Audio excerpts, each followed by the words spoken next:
Things was written out of a difficult time for Holly and I, but yet also it became sort of a time of hope.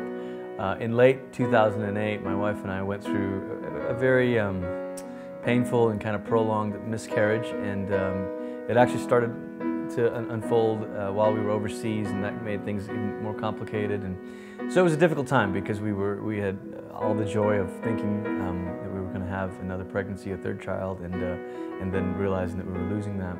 And so, you know, several months later, when it was time and we got pregnant again, there was this joy, but a joy that was sort of tempered by fear, maybe, or maybe anxiety in a very real way.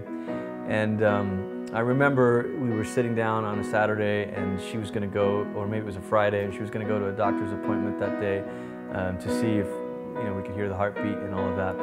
And we were just talking, okay, so what happens if, you know, we lose this one too?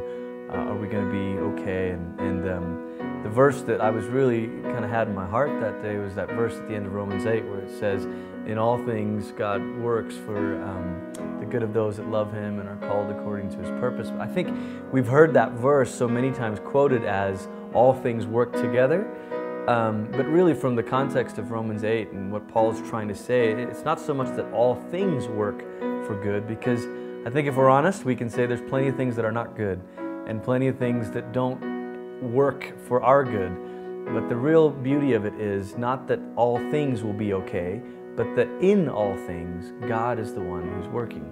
And that's the miracle of the gospel, that in the midst of our brokenness, in the midst of our fallen world, in the midst of a world infected by evil, God is working from within it to redeem it, to rescue it, to restore it, to make everything right again. And so that morning, as we were waiting, as I was waiting with our other two kids, our two girls, while my wife went to the doctor's office, I was just sitting at the piano and kind of praying, and this chorus just came out. You know, in all things, God is working. In all things, God is working for our good and for His glory.